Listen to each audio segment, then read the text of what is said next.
Mesdames et messieurs, bonjour. Chers internautes, bonjour. Ce jeudi 4 janvier 2024 a eu lieu donc de 11 heures à 13 heures un conseil des ministres, le premier conseil des ministres de l'année 2024. Conseil des ministres présidé par son Excellence M. Alassane Ouattara, président de la République de Côte d'Ivoire, chef de l'État. Ce premier conseil de l'année 2024 a été marqué par un seul point à l'ordre du jour. Il s'agissait essentiellement des échanges de vœux entre le Premier ministre, chef du gouvernement, et le président de la République. Prenant la parole en premier, le Premier ministre a présenté ses vœux les meilleurs, ainsi que ceux de l'ensemble du gouvernement au président de la République, à son épouse et au vice-président. Il a ensuite rappelé les défis qui sont les nôtres que le chef de l'État avait évoqués lors de son message de Nouvel An. Le Premier ministre a entre autres annoncé que le bilan détaillé de l'action du gouvernement en 2023 sera remis donc au chef de l'État, lui sera soumis dès le prochain Conseil des ministres. Il a salué les orientations pertinentes du président de la République afin de réaliser la mise en œuvre du projet de société Une Côte d'Ivoire solidaire, ce qui a permis de consolider notre démocratie, la cohésion sociale, et a également permis de maintenir un taux de croissance positif, un taux de croissance robuste, pour emprunter donc ses propres termes, en dépit donc du contexte international qui, comme nous le savons, est très difficile. Enfin, dans le cadre donc de la mise en œuvre de ce projet de société Une Côte d'Ivoire solidaire, les orientations du chef de l'État ont permis, de façon générale, d'améliorer la condition de vie de nos concitoyens par des investissements sociaux de base, notamment dans le domaine de l'électricité, des écoles, de la santé, des routes. Enfin, pour conclure, le Premier ministre a rappelé l'un des défis majeurs de ce début d'année, qui est l'organisation de la Coupe d'Afrique des Nations, dont il a dit que la Côte d'Ivoire, au niveau des infrastructures, était prête. Il a dit dans un vibrant « Monsieur le Président, nous sommes prêts ». Il a, par la même occasion, affirmé que la CAN de l'hospitalité, organisée donc par notre pays, s'annonce belle et réussie. Prenant à son tour donc la parole et répondant aux vœux de Monsieur le Premier ministre, le président de la République a demandé que cette nouvelle année soit l'occasion de consolider les importants acquis que nous avons eus en matière de développement économique et social, mais également en ce qui concerne le rayonnement international de notre pays et des acquis en termes de maintien d'un climat social apaisé, propice donc à la cohésion sociale. Le chef de l'État a exprimé donc ses attentes quant au bilan détaillé de la gestion de 2023 et la feuille de route donc pour l'année 2024, des instruments de mesure de l'action gouvernementale qui devraient permettre pour l'année 2024 en tout cas d'accélérer la mise en œuvre des engagements majeurs qui ont été pris. Des engagements, bien entendu, que l'on retrouve donc dans le PND, mais qui sont également donc dans le programme de gouvernement et le projet de société La Côte d'Ivoire solidaire. Ces engagements visent, de façon générale, à améliorer les conditions de vie de nos concitoyens. Et pour cela, le chef de l'État a exhorté le gouvernement à poursuivre ses efforts, notamment dans le cadre des investissements sociaux de base, à savoir donc l'accès à l'école, l'accès à la santé, l'accès à l'électricité, une facilitation donc de l'autonomisation des femmes, mais également des jeunes. S'agissant de l'électricité, le chef de l'État, tout en comprenant les préoccupations actuelles de nos concitoyens, a salué les performances de notre secteur électrique avec un taux d'électrification qui avoisine les 100% et un temps de coupure d'électricité qui est l'un des plus bas du continent, mais surtout un coût de l'électricité qui reste un des plus bas donc, sur notre continent. Le chef de l'État a une fois de plus appelé à améliorer le rendement des produits des premières nécessités que nous consommons. Il a appelé donc à une amélioration donc, de la production de ces produits de première nécessité que nous consommons. Et tout cela dans le but de pouvoir assurer notre souveraineté alimentaire. Enfin, le président de la République a appelé l'ensemble des membres du gouvernement à redoubler d'efforts à 10 jours de l'ouverture de la CAN pour faire de cet événement un succès éclatant qui fasse rayonner davantage notre pays. Il a, à ce sujet, appelé l'ensemble de nos concitoyens à réserver un accueil des plus chaleureux à nos hôtes qui viendront donc de tous les continents. Le chef de l'État a terminé son intervention en renouvelant ses vœux à l'ensemble des membres du gouvernement, avec bien entendu à leur tête le Premier ministre, chef du gouvernement. Au titre des points de divers, c'est des points qui tournent essentiellement autour de la CAN. Le gouvernement est informé donc de la visite du Premier ministre à Korogo, puis à San Pedro, à Korogo demain, vendredi, puis à San Pedro, dans le cadre du match amical Côte d'Ivoire-Sierra Leone. Le lundi 8 janvier, à partir de 10h, ce sera donc les présentations de vœux donc, au chef de l'État, comme cela se fait traditionnellement. Vous avez dû, à ce sujet, suivre le communiqué du protocole d'État. Et le 13 janvier, ce sera donc le match d'ouverture de la CAN qui va opposer notre pays, pays organisateur, donc les éléphants de Côte d'Ivoire, à la Guinée-Bissau.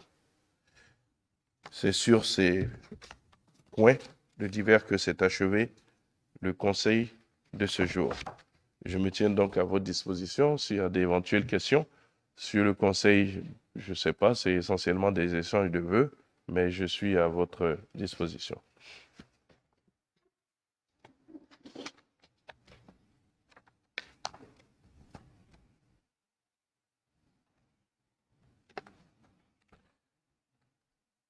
Bon, je me disais bien qu'il n'y avait pas de questions sur le conseil. Maintenant, s'il y a quelques questions d'actualité, je suis bien prêt à les prendre.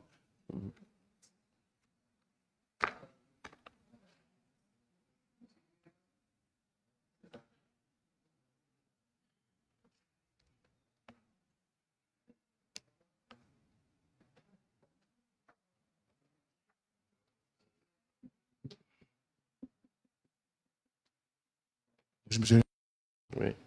Jérôme Dri pour le quotidien de Nouveau Réveil.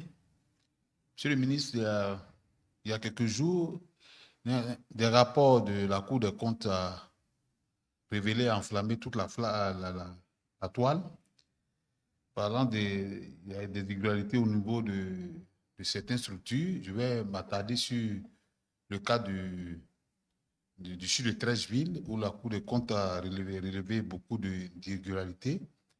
Est-ce que finalement, avec ce rapport de la Cour des comptes, il n'y a pas un dysfonctionnement entre les ministères et les structures de tutelle. Je prends un seul exemple.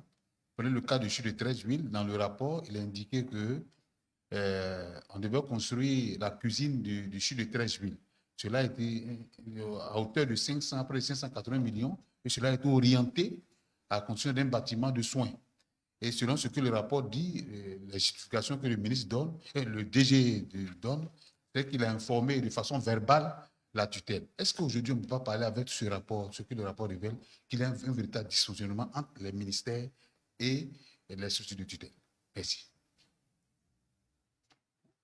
Bien, je vous remercie. Moi, je suis toujours très regardant sur le choix des mots. Vous parlez d'irrégularité, vous parlez de dysfonctionnement. Je vous laisse la paternité de ces mots. Moi, je veux juste me féliciter de ce que le chef de l'État, dans le cadre de la consolidation de notre démocratie, dans le cadre, donc, je dirais, de l'application des règles de bonne gouvernance, a doté notre pays d'institutions qui marchent, a doté notre pays d'institutions qui fonctionnent. Je voudrais surtout me féliciter que la Cour des comptes fasse son travail, qu'elle fasse bien son travail et qu'à partir de ce moment, toutes les institutions, toutes les structures donc, qui se retrouvent, je dirais, interpellées donc, par ce rapport aient l'occasion de répondre. Le rapport de la Cour des comptes a une destination. Vous pouvez imaginer qu'à la suite donc, de ce rapport, il y a forcément des réactions qui seront adoptées, des réactions, des réponses adéquates qui seront données. Donc, je ne veux pas rentrer dans les détails. C'est un gros rapport d'une centaine de pages. Bon, si on commence à rentrer dans les cuisines, dans le nombre de livres, on ne va pas s'en sortir. Mais ce que je veux dire, c'est qu'aujourd'hui, le pays a des instruments qui consolident la démocratie, qui consolident les règles de bonne gouvernance, et il faut s'en féliciter. En définitive, nous nous rendons bien compte que ce ne sont pas des institutions qui n'ont pas d'utilité et qui seraient budgétivores. Dans le cadre de la consolidation de notre démocratie, elles ont toute leur place et chacune d'elles fonctionne. Nous venons donc de nous en rendre compte avec ce rapport de la Cour des comptes.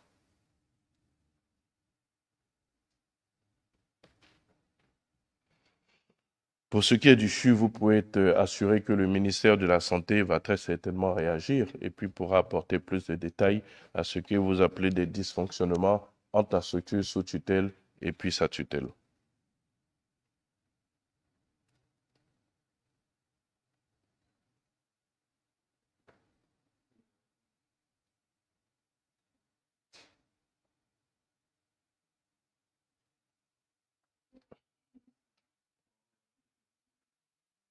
Bien. Oui, monsieur.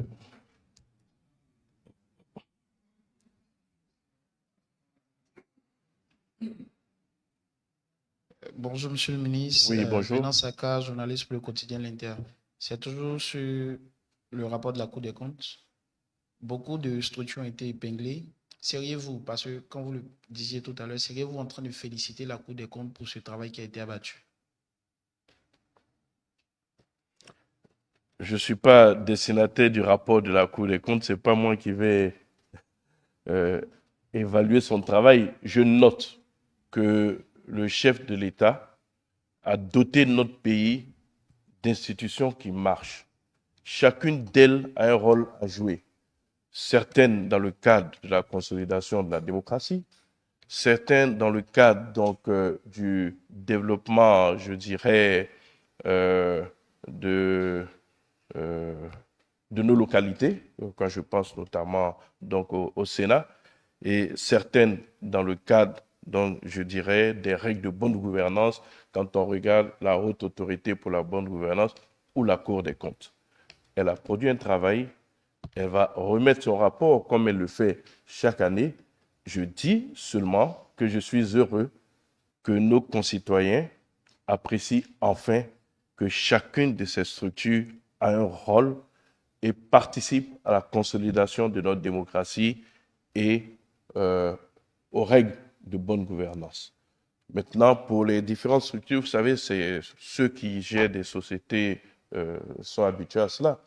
Quand il y a un rapport d'audit, il vous est soumis et puis vous réagissez par rapport à ce rapport avant que la version définitive ne sorte. Moi, ce que je note, c'est que nous avons des institutions qui marchent, qui sont solides, qui sont capables de juger le travail de l'exécutif. C'est un contrôle, mais il faut s'en féliciter. Je fais remarquer que c'est des instruments mis en place par le chef de l'État qui apportent un regard sur la gestion de l'État. Je pense que c'est à saluer, en tout cas, en mon humble avis.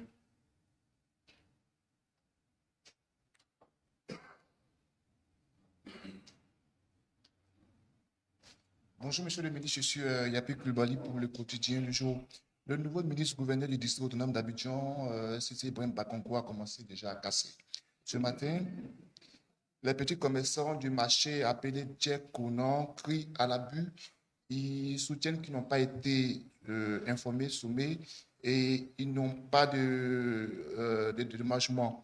On va savoir, à Abidjan, finalement, avec le ministre-gouverneur Cissé Ibrahim Bakongo, qui fera quoi désormais à Abidjan entre les maires et le gouverneur?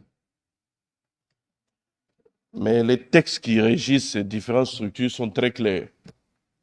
Le gouverneur du district a un périmètre dans lequel il intervient et les maires ont un périmètre dans lequel ils interviennent. Donc là-dessus, je pense qu'il n'y a pas d'ambiguïté.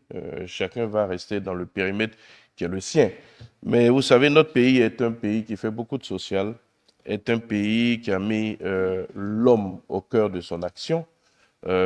J'entends bien que certains commerçants sont dans la détresse et qu'ils pensent qu'ils n'ont pas été, ou qu'ils disent n'avoir pas été avertis ou qu'ils ne seront pas dédommagés. Je pense qu'il faut laisser, si c'est une décision du ministre-gouverneur, parce que bon, c'est vous qui me l'apprenez, si c'est une décision du ministre-gouverneur, je ne suis pas sûr que c'est une décision qui se fera sans concertation. Ce que je peux dire, c'est que dans le cadre de l'organisation de la CAN, il y a eu un vaste programme d'assainissement des rues, aussi bien à l'intérieur, et je pense que c'est maintenant que ça arrive à Abidjan, dans certaines villes de l'intérieur, comme Boaké, comme Korogo, avec l'ANAGED. Donc, beaucoup de rues ont été, je dirais, dégagées des occupations anarchiques du domaine public. Je pense bien que c'est toujours cette politique qui se poursuit à Abidjan. Donc, je ne sais pas quand la décision a été prise ni par qui elle a été prise, mais je crois que c'est un raccourci que de dire que c'est le nouveau ministre à peine installé qui s'est livré donc à ces déguerpissements, alors que nous savons très bien qu'à l'intérieur du pays, les mêmes opérations ont eu lieu.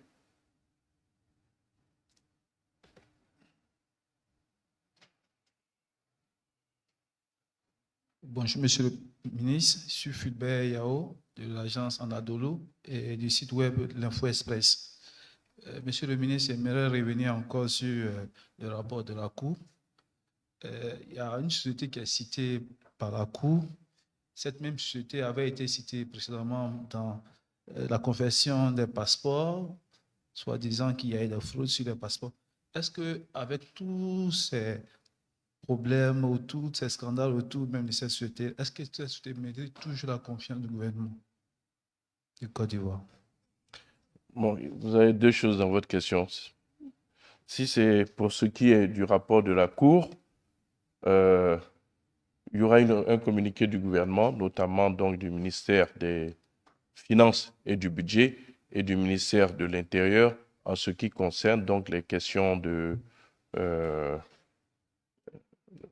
recouvrement, puisque vous voulez parler donc des recouvrements de passeport et puis donc des frais de carte d'identité, donc de l'ONESI et de SNEDAI. Il faut dire les choses comme elles sont. Donc je ne vois pas pourquoi on prendrait donc des précautions alors qu'ils sont cités de façon claire dans le rapport. Alors là-dessus, le ministère des Finances et du Budget et le ministère de l'Intérieur, qui sont en premier lieu concernés par ces questions, vont dans la journée très certainement prendre un communiqué. Maintenant, pour ce qui est de la confiance, je voudrais rappeler que Sénédaï a une concession de l'État et cette concession est vieille.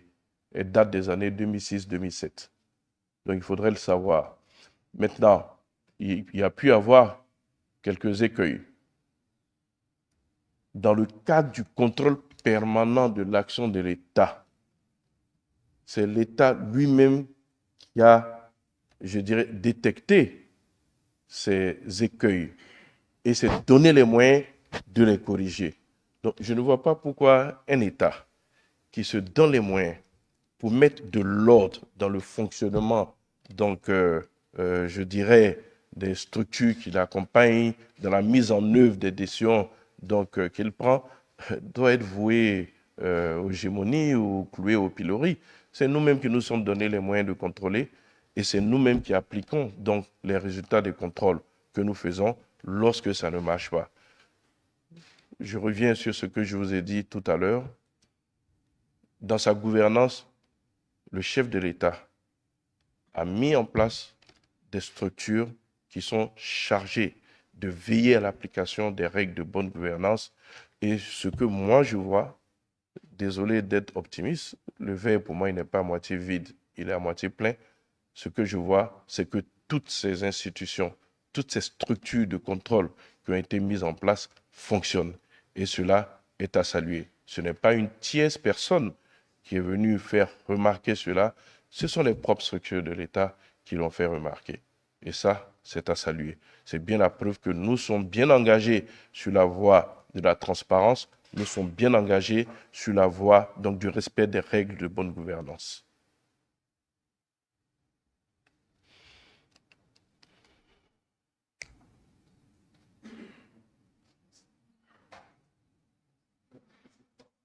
Bien. En tout cas, je vous remercie. Au dernier conseil, vous avez été très réservé. C'est comme si vous attendiez le début de l'année pour que nous reprenions donc nos activités. En tout cas, merci pour votre participation à ce premier compte-rendu de 2024. Je vous renouvelle mes vœux de bonne et heureuse année, des vœux de santé surtout à chacune et chacun de vous et je vous souhaite un bon appétit. Merci.